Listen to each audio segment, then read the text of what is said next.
C'est des ponts qui sont le symbole de l'union des Camerounais par leur terre natale. Par la route, l'humanité est unie.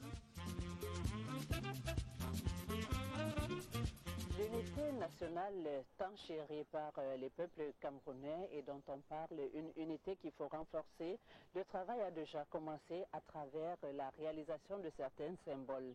Parce que pour être unis, les peuples ont besoin de se fréquenter, il faut ce brassage de population, il faut ces échanges. Et l'unité nationale n'est donc pas un vain mot. C'est quelque chose qui se matérialise, qui se construit et qui est symbolisé par certains ouvrages d'art. Dans la région du littoral, on a ainsi le pont sur le Voré qui relie les deux rives du fleuve Voré. Dans la Sanaga maritime, nous avons ce pont sur la Sanaga qui permet justement de relier les deux rives de la Sanaga et qui permettent au peuple de l'un des rivages de passer à l'autre. C'est pratiquement la voie obligatoire pour relier les deux capitales du pays, la capitale économique et la capitale politique. Partie des monuments de la région du littoral. Curiosité touristique, prouesse technologique, les ponts sur la Sanaga et sur le Voré sont surtout ces passages obligatoires qui relient cette région aux autres du Cameroun et plusieurs départements entre eux. Ces ouvrages d'art unissent donc chacun des peuples et des cultures, et ceci depuis leur conception et leur construction il y a de cela plusieurs décennies. Les Allemands, quand ils arrivent à Douala, il faut qu'ils fassent du commerce. Et ils doivent pénétrer le pays pour aller le plus loin possible. Puisque à Berlin, ils s'étaient partagés l'Afrique. Alors ils vont donc partir de Manoka pour remonter la Kwakwa, remonter la Sanaga et découvrir le pays Malimba, le pays Akalak, le pays Adie, Ndourbissol, Yabi, ainsi de suite. Ils iront jusqu'à Yaoundé. Mais ceci ne se fera pas dans la paix. Ils vont trouver dans leur route des gens qui vont les empêcher d'avancer. Parce que les gens ne voulaient pas qu'on prenne leur terre, que les Allemands prennent leur terre. Le problème à Douala, de Ndoubé Douala qui s'est sacrifié pour la terre, il n'y a pas que ça. Il y a aussi d'autres peuples avec des symboles forts. Ici, le chef Mbouma Pep a été amené de force en Allemagne pour être jugé parce qu'il n'a pas voulu donner la terre aux Allemands. Et il est porté disparu dans le bateau qu'il a mené en Allemagne. Les Allemands vont donc essayer de faire la route par laquelle beaucoup de marchandises peuvent passer et rapidement, afin d'abandonner les voies fluviales. Ils vont trouver des obstacles. Un des obstacles, c'est des marais, des cours d'eau. Il y en a beaucoup entre Douala et Idéa. Les Allemands vont donc se mettre à construire des ponts. Le premier pont sera construit sur le bras mort de la Sanaga, comme on appelle. Ce pont, on n'en parle pas beaucoup, tout simplement parce que c'était un pont avec 3 arcs et 2 piliers au milieu, des piliers de soutènement. Des ponts du genre, on en trouve partout. Le pont-là a été détruit dans les années 70-80 pour faire les nouveaux ponts qui sont là à l'heure actuelle. Les Allemands ont fait ce pont. Et celui-ci est extraordinaire de par sa taille et de par sa qualité technique. C'est un pont qui est environ 160 mètres de long et il n'a pas de soutènement au milieu. Alors, les ponts du genre, il y en a un au Zambèze, là-bas vers la Tanzanie, mais il est moins long que le pont sur la Sanaga et moins grand. Il y en a sur le fleuve Sénégal, mais le fleuve Sénégal, le pont qui est là-bas, a des piliers au milieu, tandis que celui-ci n'a pas de piliers. C'est ça son côté prouesse technique. Les Allemands vont donc fabriquer ce pont. Pour le fabriquer, ça va prendre du temps. Les travaux vont commencer en mars 1910. Mais en réalité, les travaux ont commencé un peu plus longtemps. Mais la date officielle, c'est mars 1910. le bois qui va servir pour faire le solivage, pour faire des coffrages et tout le reste, proviendra tout simplement des forêts environnantes. Le sable, il sera tiré du lit du fleuve Sanaga, ainsi que le gravier dans certaines rivières environnantes. Pour les grosses pierres, on va tout simplement les chercher dans l'île qui se trouve un peu plus bas, ainsi que dans l'île où se trouve Alukam. En ce qui concerne les matériaux lourds, les matériaux lourds seront donc importés. Arrivés à Manoka, on va transborder ces matériaux pour les mettre dans des embarcations un peu plus petites. De Manoka, ils remonteront la Kwakwa pour traverser les terres Malimba, les terres Yakalak. Ils vont pénétrer dans le fleuve Sanaga et remonter vers Edea, dans ce que les Allemands avaient créé comme débarcadère. Parce que le premier débarcadère, c'était en l'an 1400 quelque chose, un peu plus bas, c'est les Portugais qui l'avaient créé. On va donc débarquer tous ces matériaux ici, les matériaux lourds et tout. Et les travaux vont commencer. Les Allemands vont construire des radeaux. Sur ces radeaux, ils vont construire une partie du pont, surtout les arcs du pont. Ils vont faire d'autres travaux afin de faire ce que j'appelle le tablier sur lequel nous sommes. Et la fin du travail, ce sera lorsque l'arc sera entièrement monté, boulonné, et bon, ce sera la fin des travaux. Ils vont mettre de la sécurité en mettant les barres de fer que nous trouvons là. Maintenant, pour y arriver, nous devons savoir qu'ils ont utilisé ici 1003 mètres cubes de béton ordinaire. Et ils ont utilisé ici 845 mètres cubes de béton armé. Bon, ça fait tellement de béton, environ 1850 mètres cubes. C'est comme une maison de 20 mètres de long, 18 mètres de large et 5 mètres de haut. Vous voyez la quantité de béton. C'est énorme. On peut donc aller ainsi jusqu'à livrer le tonnage du fer qui a été utilisé pour essayer de parfaire ce pont. Autre fleuve dont la traversée a constitué une priorité pour les puissances occidentales, le Vori. Les travaux sont engagés dès 1951 par des entreprises françaises et jusqu'en 1954. Et c'est loin d'être un long fleuve tranquille. Un pont est toujours, disons, un contact entre deux points qui peuvent être distants ou moins distants. Mais seulement quand nous parlons de pont, nous avons certains ponts particuliers en tête, ceux qui enjambent un cours d'eau. Sur le Vouri, qui est un des grands fleuves du Cameroun, ou de l'Afrique centrale même, nous avons eu pendant très longtemps, et depuis 1955 précisément, le fameux pont sur le Vouri, vieux d'une soixantaine d'années. Le 15 mai 1955 se construisait le pont avec P majuscule sur le Vouri. Construction assez hasardeuse au départ parce que les travaux n'arrivaient pas à se faire, ils n'arrivaient pas à avancer. Et les colons se posent la question, mais qu'est-ce qui se passe? Et les chefs traditionnels de leur dire, mais ce que vous êtes en train de vouloir faire ici ne se fait pas sans un certain nombre de dispositions traditionnelles. Il faut nourrir les ancêtres, il faut nourrir les ondins avant qu'ils vous autorisent à faire quoi que ce soit sur l'une ou l'autre des deux rives, encore plus entre les deux rives.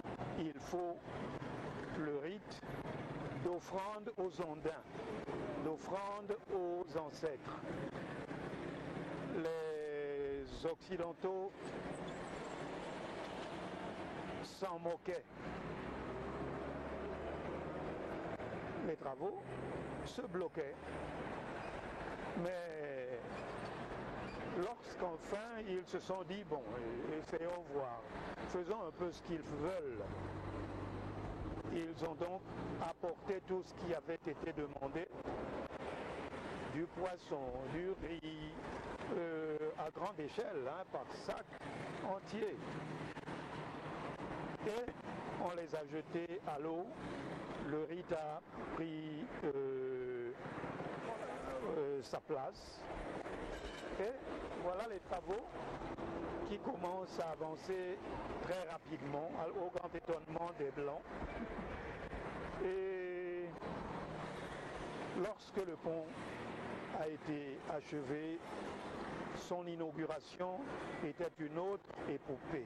La Sanaga, avec ses 918 km, le plus long fleuve du Cameroun, qui abrite les principaux barrages électriques, ne se laisse pas non plus enjamber facilement. Légendes et petites histoires agitent les eaux et se traduisent comme la revendication des sacrifices. On se nourrit toujours de quelque chose. Bon, en contrepartie, il a fallu des choses, il a fallu beaucoup de choses. Il n'y a pas que des humains. Vous savez que ça peut paraître bizarre et banal. Mais n'oublions pas que dans la Bible, on nous dit très bien qu'il a fallu que Dieu fasse endormir Adam pour lui soutirer un os afin de fabriquer Ève. Bon, c'est plein de symboles. Et chez les Bakoko, dans le père Bakoko, nous avons des explications à cela que d'autres n'ont pas. Alors donc, il a fallu des sacrifices. Et pour toute œuvre humaine d'une certaine importance, il faut des sacrifices. Un cours d'eau est une raison de traverser. C'est-à-dire que pour les gens des bords du Vouri, des deux bords du Vouri, le fleuve n'est pas un obstacle. Le fleuve n'est pas une séparation. C'est une raison pour les frères d'une rive, de la rive gauche par exemple, de traverser pour aller rejoindre leurs frères de la rive droite. Si Douala, par exemple, est en grande partie bâtie sur la rive gauche, la rive droite contient une autre portion de Douala, Bonaberi, Bonindale, etc. Mais en allant plus loin, nous tombons sur nos frères du sud-ouest. L'unité que symbolise le pont d'Edea découle d'une histoire écrite par plusieurs peuples venus d'horizons divers. Ils ont versé ici leur sang et leur sueur. Le pont, pour le faire, il y a bien sûr la ressource humaine. Des gens qui sont ici seront requis pour travailler dans le pont. Et ça, il faudra négocier avec les chefs. Parce que les chefs avaient le monopole pour la traversée de la Sanaga, d'un bout à l'autre, d'une rive à l'autre. Et des gens payaient pour traverser. Maintenant qu'il y aura un pont, on ne va plus payer. Cela va créer un manque à gagner aux chefs. Il a fallu donc négocier. Il fallait beaucoup de main-d'œuvre pour la route, pour les ponts. On est donc parti chercher des gens dans l'ancien Mbam, maintenant c'est Mbam et Nouveau, Mbam et Kim. On est parti chercher des gens dans tout le pays Béti, le centre et le sud. Donc le pont est une charge symbolique très importante pour l'unité des peuples. Parce qu'avant, il fallait prendre la pirogue pour traverser ici. Depuis qu'on a mis le pont, les populations qui ne se rencontraient pas aussi souvent se rencontrent. Mais avant que les populations d'une rive à l'autre se rencontrent, c'est d'abord les populations camerounaises qui se sont rencontrées dans le chantier, puisqu'il fallait beaucoup de main-d'œuvre. Et on est parti chercher les gens, comme je l'ai dit tantôt, dans le Mbam, le grand Mbam à l'époque, on est parti chercher les gens dans le sud, on est parti chercher les gens dans le centre.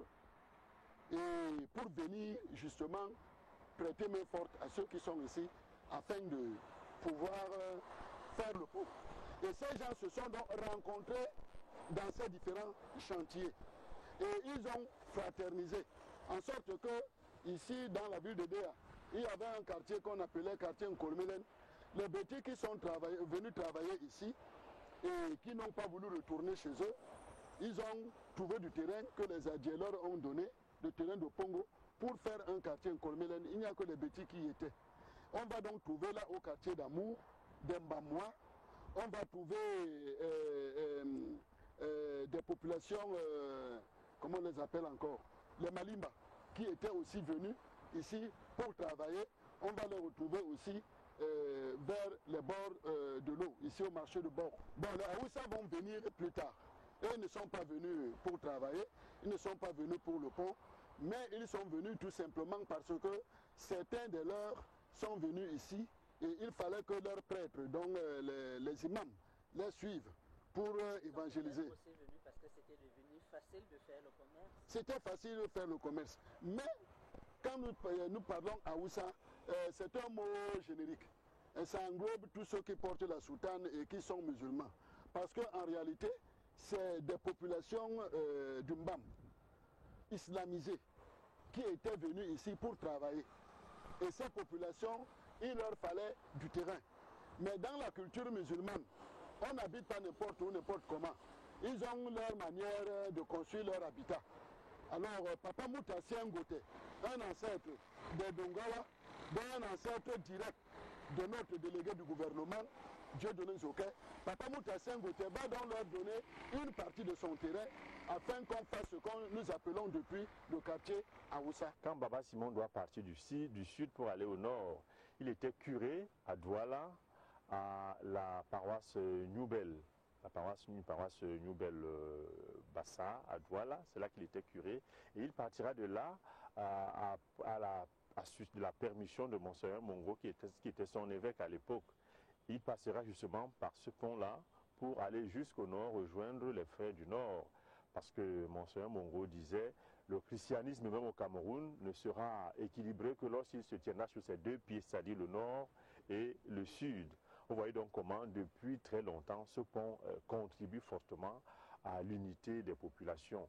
Pas seulement sur le plan physique, mais même sur le plan spirituel. Si on peut aujourd'hui traverser allègrement les eaux du Vori, c'est que beaucoup d'eau a coulé sous le pont. La logique de l'unité a prévalu sur des considérations ethniques. Qu'on est loin depuis les jours des ponts de lianes qui permettaient de traverser des caniveaux, des rivières ou des zones à dénivellation dangereuses. On est bien loin de ce temps-là quand on se trouve devant une magnifique œuvre que représente le second pont sur le Vori, très moderne, apparemment très solide et construite sous les auspices non plus de la France, mais du Cameroun, avec pour constructeurs des ressortissants de divers pays. Nous sommes donc dans une autre époque, l'époque d'aujourd'hui. Déjà 60 ans depuis le premier pont sont passés, mais des centaines d'années pendant lesquelles ont été oubliés les ponts de liane. Les ponts en bois eux-mêmes, qui assument plus ou moins les mêmes fonctions, mais pas sur le fleuve, sur les petites rivières, oui, obéissent à la même thématique. Le besoin des frères d'une rive d'aller rejoindre leurs frères de l'autre rive et vice-versa. Donc, culturellement parlant, nous nous trouvons devant un mastodonte, sauf que si nous avons d'abord résisté, parce que l'idée même d'un pont en béton, c'était la coupure du fleuve. Donc un scandale. Le fleuve Vouri est un fleuve sacré. C'est là que nous avons nos ondins, nos mamiwata, comme disent les chrétiens diabolisateurs des autres traditions. C'est là que se trouvent ces Kalianas, ces célèbres Kalianas qui ont donné son nom au Cameroun et au fleuve lui-même. Ici, des personnes passaient ainsi que des véhicules et les trains. Le pont était donc devenu très petit parce que quand le train passait, les véhicules s'arrêtaient. Et pour le flux des affaires, c'est pas bon. Alors, il a donc été question de construire un autre pont, du moins d'autres ponts. On va donc faire un pont de chemin de fer là-bas, dans l'autre bras mort de la Sanaga, en enlevant le pont allemand, et on va créer un pont pour les véhicules, les piétons et tout à côté. Ici, on va aussi mettre un pont à côté, c'est les années 70-80. On va donc mettre un autre pont à côté, et juste après le pont, il y a le train qui peut passer. Donc quand le train passe, les véhicules peuvent passer d'un bout à l'autre. Ce pont allemand, vestige de l'histoire, est devenu le symbole de la ville d'Edea. Il sert de passage aux piétons et aux engins à 2 roues. Tout à côté, un pont plus récent supporte le trafic de plus en plus intense ici. Ce pont est un véritable symbole de l'unité des peuples. Et ce pont est un outil de brassage entre les populations. Il permet de réunir les 2 plus grandes villes du Cameroun, ce qui permet aux populations venant de tous les coins du Cameroun de se rencontrer, d'aller vaquer à leurs occupations dans ces grandes villes-là. Et c'est ce brassage des populations qui fait aussi l'unité nationale. Le pont du Vouri, c'est matériel. Si tu traverses le pont du Vouri en gardant à l'esprit que tu viens du nord-ouest, donc tu es anglophone, tu viens de l'ouest, donc tu es bamileke, tu viens du sud-ouest, donc tu es anglophone, ça ne va pas résoudre le problème. Il faut que le pont soit là, comme la route passe partout, et que les gens circulent et la liberté d'aller et venir partout au Cameroun, comme s'ils étaient chez eux. C'est un symbole très fort pour non seulement l'unité du Cameroun, mais pour l'unité de l'Afrique centrale. Il faut savoir que les camions qui partent de la Centrafrique avec des marchandises qui doivent aller en Europe, ces camions transitent par ce pont. Les camions qui partent du Tchad, du lointain Tchad, pour venir au port de Douala, passent par ce pont et vice-versa. Les marchandises qui arrivent à Douala et qui doivent aller retrouver nos frères qui sont dans ces pays, eh bien ces marchandises passent par ici. Le pont n'est plus utile aujourd'hui pour le Cameroun et les Camerounais. Il est utile pour toute l'Afrique centrale. Il est utile pour l'humanité. Donc ça devient beaucoup plus fort que ce qui a existé, ce qui a motivé les colons pour le faire. Eux, c'était pouvoir partir de Douala jusqu'à Yaoundé. Point. Mais c'est quand même le trait d'union entre les 2 principales capitales. Entre les 2 principales capitales. Et quand on part d'ici, on arrive à Yaoundé, on peut continuer jusqu'au nord. Tout simplement parce qu'on a traversé le pont.